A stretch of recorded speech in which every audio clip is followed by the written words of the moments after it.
The following video is from a presentation that Sorrel King and I gave to the Institute for Healthcare Improvement's Impact Network this fall. Sorrel is really a hero of mine.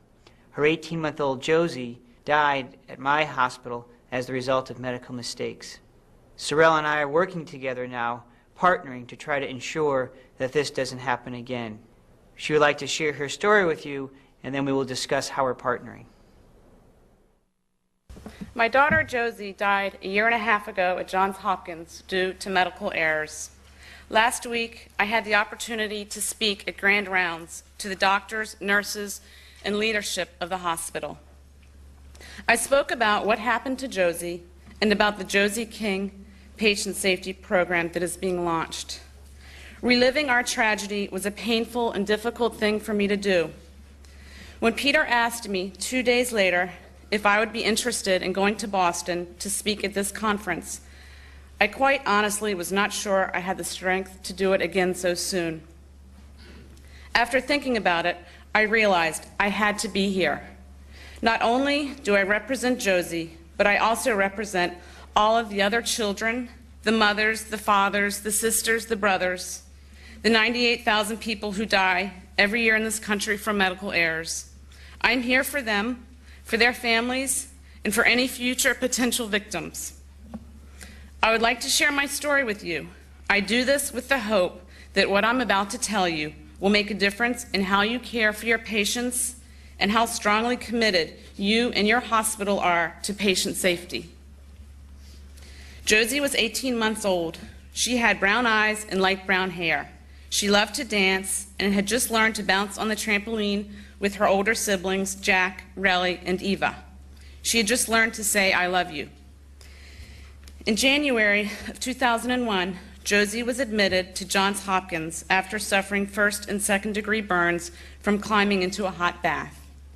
She healed well and within weeks was scheduled for release. 2 days before she was to return home, she died of severe dehydration and misused narcotics. I would like to take you through the events that resulted in this needless tragedy. Josie spent 10 days in the PICU. I was by her side every day and night. I paid attention to every minute detail of the doctors' and nurses' care, and I was quick to ask questions. I bonded with them and was in constant awe of the medical attention she received. Every time Josie moved or fussed, someone would be quick to push her pain button. I tried rubbing her head and found that often this would settle her. Much to our relief, Josie was experiencing a quick recovery. Her burns were healing beautifully. She was sent down to the intermediate care floor with expectations of being sent home in a few days. Her 3 older siblings prepared for her welcome home celebration. We were told that no one had ever been sent back up to the PICU. The following week, her central line had been taken out. I began noticing that every time she saw a drink, she would scream for it, and I thought this was strange. I was told not to let her drink. While a nurse and I gave her a bath, she sucked furiously on a washcloth. As I put her to bed, I noticed that her eyes were rolling back in her head. Although I asked the nurse to call the doctor, she reassured me that oftentimes children did this and her vitals were fine. I told her Josie had never done this, and perhaps another nurse could look at her. After yet another reassurance from another nurse that everything was fine, I was told that it was okay for me to sleep at home.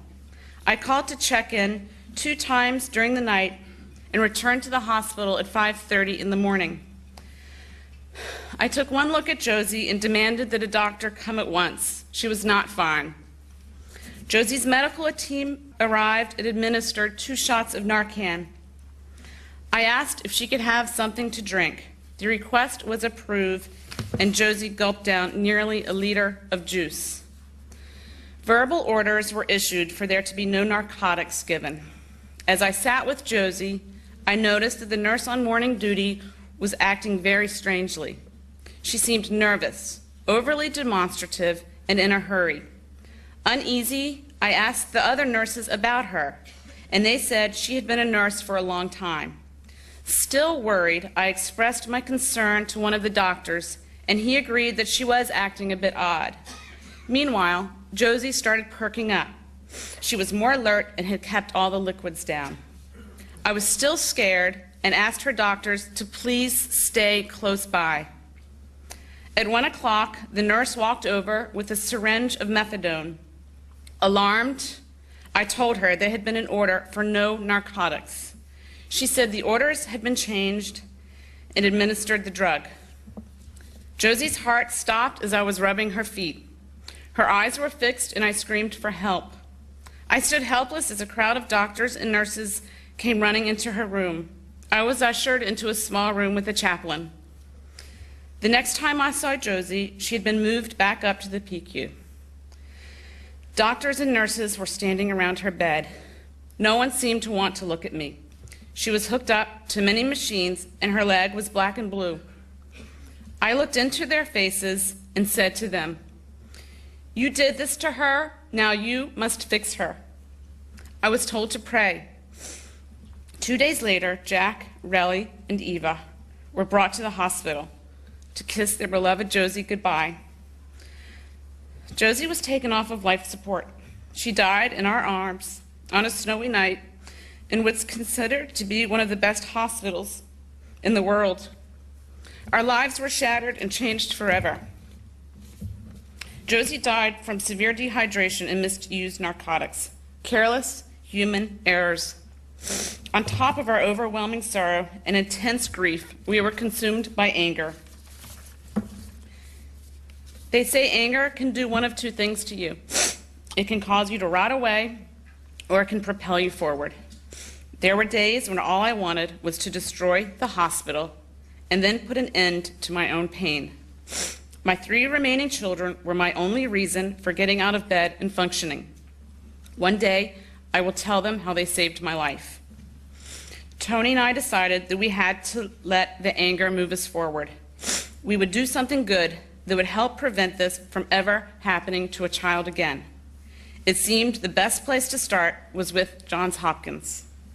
Over the past year and a half, we have worked with the hospital to create the Josie King Patient Safety Program.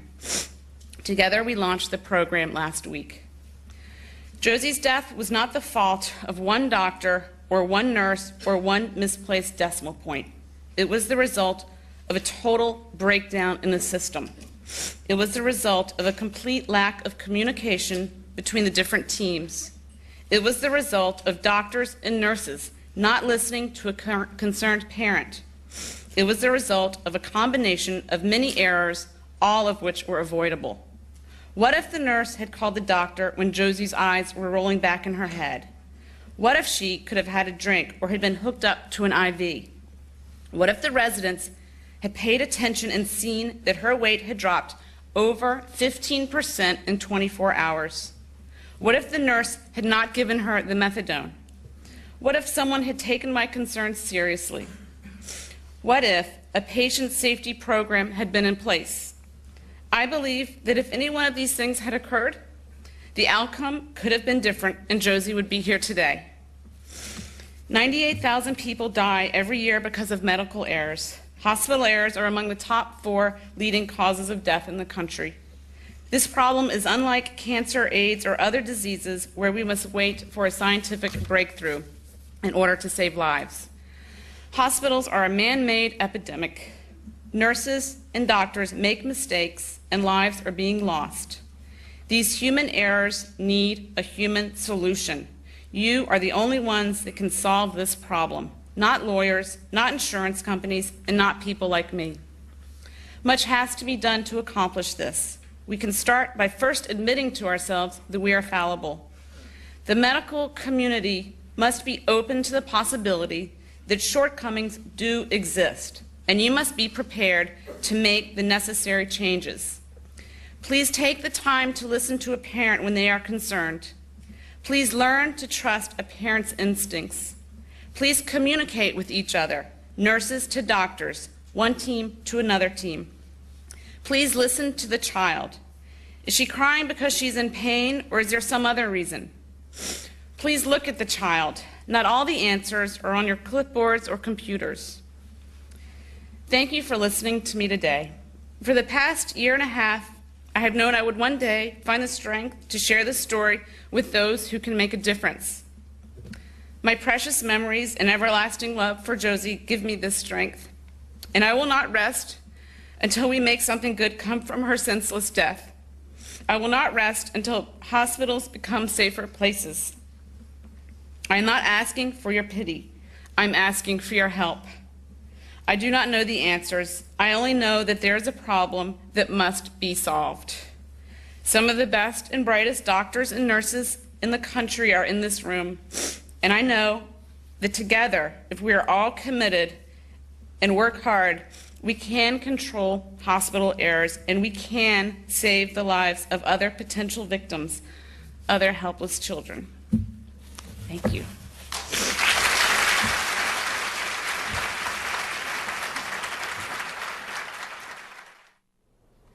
Now that you've heard Josie's story, as Sorella eloquently told us, you can see how unique this Johns Hopkins Safety Program is, where we're combining patients and senior leaders and providers all together in an effort to accelerate our improvements in safety.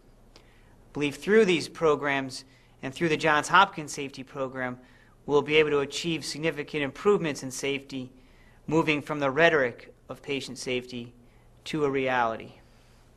The Josie King program is already having an impact in our organization. Earlier this fall, Sorella and I gave pediatric grand rounds. It was truly a magical experience. That grand rounds, normally attended only by physicians, was attended by senior hospital leaders, other families who had been harmed, nurses, doctors, housekeepers, all sitting together agreeing to partner for safety. A nurse who was in the audience for that discussion shared a story with me how it affected her. A family on one of the pediatric floors came to her and asked to see the medication administration record. Initially alarmed, the nurse questioned why the family wanted this. The mom told her that her child had been hospitalized over 10 times this year and was quite complex, and she knows these medications better than anybody. She wanted to ensure that there were no mistakes. She had caught several in the past. The nurse, remembering our message, said, "Not only will I show you the medication record, but would you please check in every medication with me before we give it to help ensure that there's no mistakes." This partnering with families and nurses so that we're all the eyes and ears for safety is what the Josie King Patient Safety Program is all about.